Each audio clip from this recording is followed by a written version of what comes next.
Hello, good morning. Aruna Kalia की class में आपका स्वागत है। आज मैं आपके लिए यही रस चल रहे थे पिछली क्लासेस में से मैं भी, तो आज भी उसका रिमेनिंग पार्ट लेकर आई हूँ। लास्ट वीडियो में हमने करुण रस तक करवा दिया था, है ना। श्रृंगार रस, हास्य रस, वीर रस और करुण रस तक अच्छे से कर लिया था। तो आज हम रौद्र रस और भयानक रस के बारे में बात करेंगे, ठीक है। तो चलिए शुरू करते हैं आज की क्लास। रस पर आधारित उसके भेद। आज हम भेद ले रहे हैं रौद्र रस का। रौद्र रस आपने भी बहुत बार सुना होगा। रौद्र से शब्द से ही एक क्रोध की भावना सी महसूस होती है, क्रोध की भावना का दृश्य से सामने आता है। और इसका मतलब है कि रौद्र रस में इसका स्थायी भाव जो है वो क्रोध होता है ना। तो क्रोध के कारण, तो इसका मतलब क्या है कि रौद्र रस कहाँ होता है? जहाँ पर क्रोध के कारण हमारे जो इंद्रियां हैं उनमें कुछ ना कुछ बदलाव, हमारे चेहरे पर, हमारे जो शरीर में कुछ बदलाव देखे जाते हैं। हम क्रोध से भर जाते हैं, हम पटक कर ऊंची आवाज़ में और अत्यंत क्रोध के साथ जब हम बात करते हैं, किसी के मान सम्मान का लिहाज भी ख़त्म हो जाता है। जहाँ पर ऐसे बदलाव जहाँ आते हैं वो क्रोध की भावना से प्रबल होते हैं, क्रोध की भावना उसमें प्रबल होती है। और ऐसे में जो भी काव्य लिखा जाता है वो रौद्र रस से ओतप्रोत होता है। ऐसे काव्य में रौद्र रस जो है वो प्रधान होता है। तो आज हम बात करते हैं रौद्र रस जिसमें स्थायी भाव क्रोध होता है, ठीक है। इसमें स्थायी भाव क्रोध होता है। आपने देखा होगा जब शिव जी, भगवान शिव जो हैं वो जब तांडव करते हैं तो वो उनका क्रोध का रूप होता है। क्रोध में आकर, गुस्से में जब वो तांडव करते हैं तो उस रूप को रौद्र रूप कहा जाता है ना। तो यानी कि जब हम क्रोध के कारण बहुत ही असामान्य से प्रतीत होते हैं, हमारे शरीर के अंदर बहुत से बदलाव हमें सबको दिखाई देते हैं, हमारा जो व्यक्तित्व है वो अलग ही नज़र आता है, तो ऐसे बदलाव को हम रौद्र रूप के नाम से जानते हैं। तो अब ऐसा ही एक मैं उदाहरण ले लेती हूँ। इसमें मैंने यहाँ पे लिख दिया है परिभाषा में कि इंद्रियों की प्रबलता के कारण जो रूप हमारा सामने आता है वह रौद्र रूप कहलाता है, ठीक है। इसमें एक उदाहरण मैंने लिया है तुलसीदास जी के रामचरितमानस में से लिया है। आपको भी सभी ने ये प्रसंग सुना होगा कि जब सीता जी के स्वयंवर के समय रामचंद्र जी धनुष तोड़ देते हैं, तब उसकी आवाज़ सुनकर परशुराम जी क्रोध से भरकर किस तरह से भटकते, पैर पटकते हुए आते हैं। तो उस समय का ये वर्णन है। ते ही अवसर सुनी शिव धनु भंगा, आए भृगुकुल कमल पतंगा।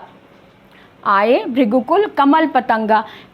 ते ही अवसर सुनी कि जैसे ही धनुष तोड़ने की आवाज़, धनुभंगा धनुष तोड़ने की जैसे ही आवाज़ आती है, उसी अवसर, उसी समय ही जो परशुराम हैं वो पैर पटकते हुए वहाँ पहुँच जाते हैं, बिल्कुल उसी तरह से जैसे कि कमल के ऊपर पतंगा भून करता हुआ वहाँ पे पहुँच जाता है। तो यहाँ पे उनके क्रोध की अतिरेक को दर्शाया है कवि ने। तो ये आप प्रसंग उसमें पढ़ सकते हैं, देख सकते हैं कि किस तरह से क्रोध के कारण हमारे शरीर में बदलाव नज़र आते हैं, हमारा व्यक्तित्व ही बदल जाता है। हम सामने वाले के मान सम्मान को ही भूल जाते हैं, सामने कोई छोटा है या बड़ा है, हमारा क्रोध जो है उसे अपमानित करने के लिए प्रेरित होने लग जाता है। तो ऐसा बदलाव क्रोध के कारण होता है। क्रोध इसमें स्थायी भाव है और ऐसे में रौद्र रस कहा जाता है ऐसे काव्य को, ठीक है। तो ये आपको ठीक से समझ आ गया होगा। इसके और भी आप उदाहरण ले सकते हैं, बहुत सारे उदाहरण आपको मिल जाएंगे क्रोध से जो भाव प्रकट हो रहे हैं। जैसे कि आप ये तांडव, शिव तांडव का भी वो ले सकते हैं, 2 लाइन्स इसको उदाहरण के रूप में। अब मैं आगे बढ़ती हूँ कि भयानक रस। भयानक रस भी आपको शब्द से ही प्रतीत हो रहा होगा।